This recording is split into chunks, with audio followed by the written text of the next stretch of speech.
The opening scene features Kate and her husband John, who arrive at the hospital for the birth of their third child. Kate, in labor, is being wheeled towards the delivery room, while John contemplates the registration process at the front desk. Soon after, Kate realizes that she's bleeding, but the nurse continues to push the wheelchair without acknowledging the issue. In the delivery room, Kate is in a lot of pain and asks about John's whereabouts, but nobody answers. The doctor tells her to relax, but she senses something amiss with her baby. The nurse then informs her that the baby is stillborn, but must be delivered anyway. Kate is in a state of disbelief and insists that the baby is alive. Shortly after, John enters the room with a video camera, assuring Kate that everything is fine. Just then, the nurse hands Kate a stillborn infant wrapped in a blood-stained blanket. Overwhelmed with horror, she lets out a scream of despair. John can't believe that he recorded over Simpsons reruns for this. In the next scene, Kate startles awake from a nightmarish dream and leaves her bed, making her way to the bathroom. There, she gazes at the scars on her belly and then takes a pill. The next morning, she visits her therapist, Browning, and talks about her nightmares. Browning suggests that these nightmares can be linked to her past stillbirth experience. Now that'll be $300, or the impending adoption of a child. As their conversation deepens, Kate confesses that she passed by a liquor store, but managed to resist the temptation to go inside. Hearing this, Browning mentions that if she can resist that temptation, she's certainly capable of being a strong adoptive mother. Afterwards, Kate goes to pick up her deaf daughter Max from school. On their way back home, she gets distracted by a pregnant woman and nearly collides with a truck. Later, at home, Kate tries to compose a tune on the piano, but her concentration is disrupted by Max playing with a basketball. Frustrated, she asks her to stop, and the girl apologizes. Soon after, John arrives home with their son, Daniel, and joins Max in playing basketball. After dinner, Max requests a bedtime story that's based on a deceased child. She inquires if she'll have a new sister, to which Kate replies that it's uncertain. The following morning, Kate and John visit an orphanage where they're welcomed by Abigail. She guides them inside, where Kate and Abigail observe girls playing, while John is drawn to the sound of a girl singing. He follows the sound and finds a young girl named Esther working on her painting. John is about to leave when Esther greets him and shares the stories behind her artworks. Not long after, Kate and Abigail join them, and they engage in a conversation with the girl. Esther says that nobody has ever spoken to her before because she's different. The couple seems to like her, so they decide to adopt her. Following this, they have a discussion with Abigail, who informs them that Esther is a bright Russian girl left at the orphanage after her guardians passed away in a house fire. Abigail assures them that she'll start the necessary paperwork soon, so that Esther can burn their house down too. The scene then shifts to 3 weeks later, and John and Kate bring Esther to their home. Max excitedly welcomes them, and Esther uses sign language she learned on the way to greet her back. She also meets Max's grandmother Barbara, and everyone offers her welcoming gifts. However, Daniel doesn't look happy and becomes envious when she gives his father a huge thank you hug. Nobody hugs Daddy but me.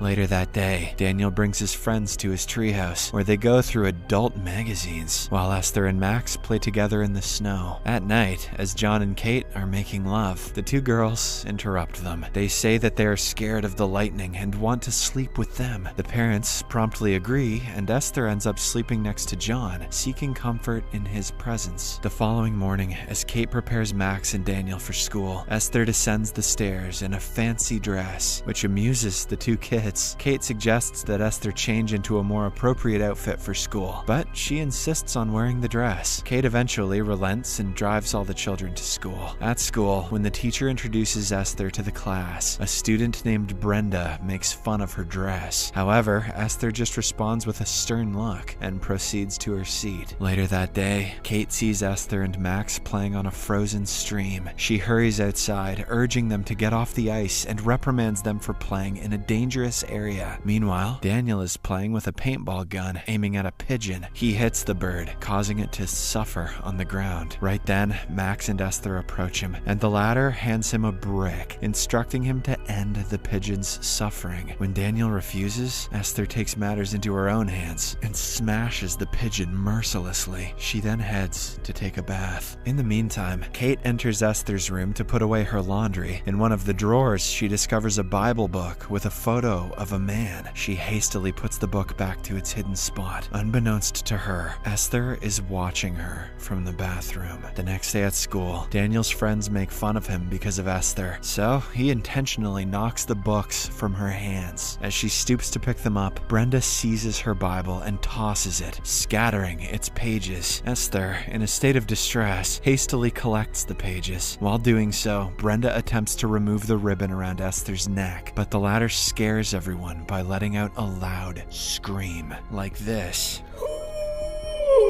Back at home, Kate guides Esther in playing the piano, while also inquiring about the school incident. However, the little girl brushes off the conversation, insisting that there's nothing to talk about. Changing the subject, Esther asks about Jessica, saying that Max often talks about her. Kate then shows her the place where Jessica, her deceased baby's ashes, are buried among white roses. Later, after dinner, thinking the children are asleep, Kate and John make love in the kitchen. These two are animals. Esther unexpectedly appears, but she promptly leaves. The following morning, Kate approaches Esther to discuss the same incident. The girl appears unfazed and casually mentions that she's aware of intimate activities, as well as the F word. Fabulous. Later, the parents have a discussion about it, with Kate suggesting that they take Esther to see Browning. However, John thinks that this is overreacting. To take the child to therapy for just one dirty word? He and Kate fabulous in the kitchen all the time. Later on, he takes his children to a nearby park where their neighbor Joyce approaches him and begins to flirt. Esther eavesdrops on their conversation and simultaneously spots Brenda. She gives her a cold look, which makes the bully nervous. As Brenda prepares to descend from the slide, Esther shoves her from behind, causing her to break her leg. Max witnesses this, but Esther instructs her to keep it a secret. That evening, over dinner, the parents question Esther about the incident involving Brenda. She claims it was an accident, which Max confirms. While they dine, Daniel taunts Esther and begins calling her names, prompting the parents to berate him. Enraged, Daniel swears at her and leaves the table, stating that Esther is not his sister. As a punishment for his inappropriate behavior, John locks Daniel's treehouse. Later, Kate is at the grocery store with her two daughters when she receives a call from Abigail. The latter asks about Esther. Taking this opportunity, Kate steps aside and discloses all the incidents that have transpired lately. Meanwhile, Max reads her lips and conveys the information to Esther. Once they are back home, the weird girl surprises Kate by playing the piano flawlessly. Intrigued, Kate questions her about why she pretended not to know how to play, to which Esther responds that she did it for her. That same night, Kate complains to her husband about the girl, which results in a heated argument between the two. Esther overhears them and seems to be happy. A few days later, Abigail visits their residence. She speaks with the couple, expressing her concerns that something may be wrong with Esther. She even lists some past incidents where the girl tried to hurt other children. Hearing this, Kate once again urges John to take Esther to see Browning, and this time, he agrees. Meanwhile, the weird girl overhears their conversation and becomes scared, so she rushes to Max and seeks her help. The two girls then locate the keys to the treehouse, and Esther uses them to retrieve a gun from John's safe. She loads the gun with a bullet and points it at Max, scaring the little girl. After this, they hide at a nearby bridge, waiting for Abigail's car to pass. Esther instructs Max to stand in front of her car and wave to stop her. Shortly after, Abigail approaches, but Max hesitates to move. As a result, Esther pushes her onto the road, causing Abigail to slam on the brakes and swerve off the road. When she rushes to check on Max, Esther strikes her with a hammer, rendering her unconscious. She then forces Max to help in moving the body before anyone sees them. Together, they push Abigail down a hill, but she regains consciousness. Seeing this, Esther repeatedly strikes her head with the hammer until she stops breathing. breathing. Max goes to get the parachute pants. After this gruesome act, the two girls go to the treehouse, where Esther hides her blood-stained clothes and the hammer, while Max continues to cry. To keep this incident a secret, Esther scares Max, claiming that she could also go to jail for assisting her in the crime. As they climb down the treehouse, Daniel spots them from a distance, and Esther notices him too. That night, she sneaks into his room and holds him at knife point, threatening him